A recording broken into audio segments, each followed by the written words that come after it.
Good morning, children. How are you all? I am Madhumita ma'am, and today in the online class of English, I'm going to take up the last lesson by Alphonse Daudet, and it's going to be part 5. But before I go forward, let me ask a question. What was M. Hamel's opinion about French language? Well, M. Hamel considered French as the most beautiful language in the world. He remarked that it was the most logical and clearest. It showed Hamel's love for his nation and his language. He also advised the students not to forget it ever. He also said if they knew their language well, they had the key to their prison. That means even if the French were under the German rule, knowing their language well could make them free again. Now, children, go back to the text and look at page 8. But he had the courage to hear every lesson to the very last. After the writing, we had a lesson in history, and then the babies chanted their ba, be, bi, bo, bu. Down there at the back of the room, old Hosser had put on his spectacles and, holding his primer in both hands, spelled the letters with them. You could see that he too was crying. His voice trembled with emotion, and it was so funny to hear him that we all wanted to laugh and cry. Ah, how well I remember it, that last lesson. M. Hamel heard each and every student with so much patience that day. And after the writing lesson was done, they had a lesson in history too. The toddlers chanted their lessons. Even they were so much attentive too. At the back of the classroom, everyone could see old Hauser holding his elementary book in French with his both hands and reading the book by spelling the letters. He was crying, and his voice choked with emotion. It was a sight both of laughter as well as of pain. All at once, the church clock struck 12, then the Angelus. At the same moment, the trumpets of the Prussians, returning from drill, sounded under our windows. M. Hamel stood up, very pale in his chair. I never saw him look so tall. My friends, said he. But something choked him. He could not go on. Then he turned to the blackboard, took a piece of chalk, and bearing on with all his might, he wrote as large as he could. Now the church bell struck 12.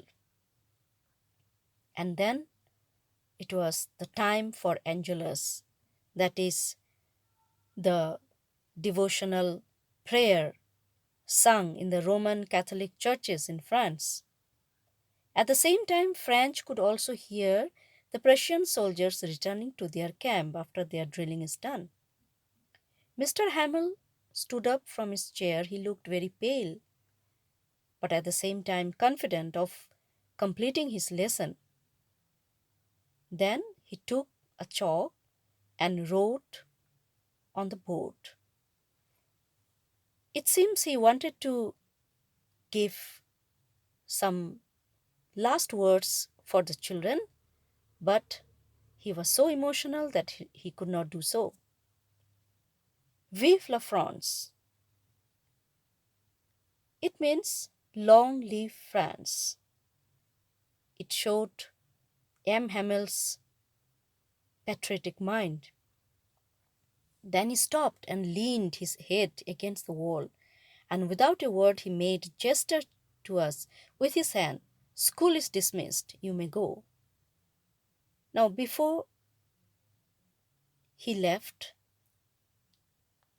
he just made a gesture with his hands, telling the students that they could go to their home now.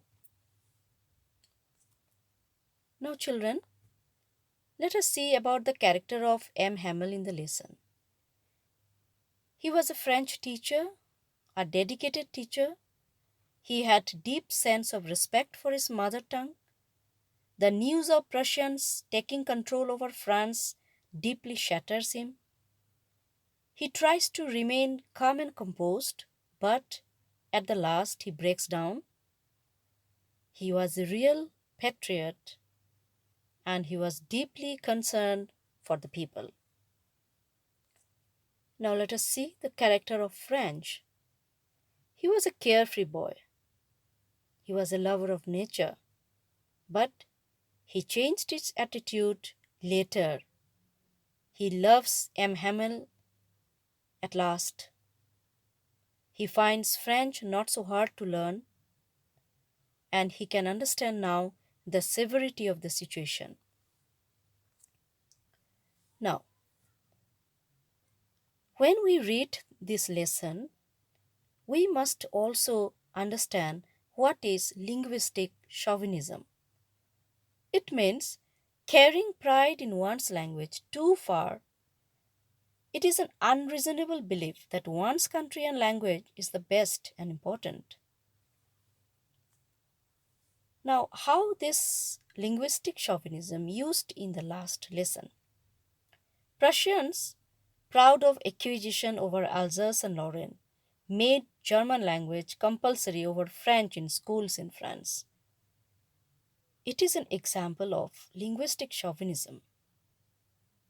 They showed the spirit of imperialism. Now, before we wind up the lesson, here is a quick review of the lesson.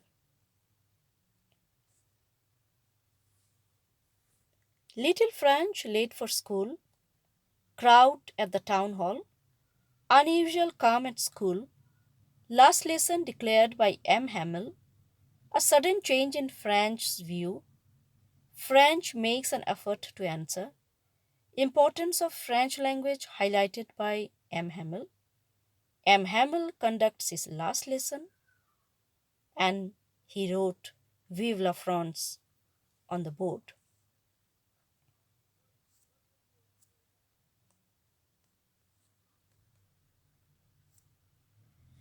Now it's time for home assignment.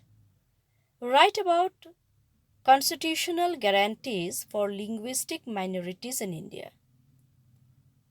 Do you think it is enough for the safeguard of the minority people? So, write down this answer in the notebook and show me. Thank you.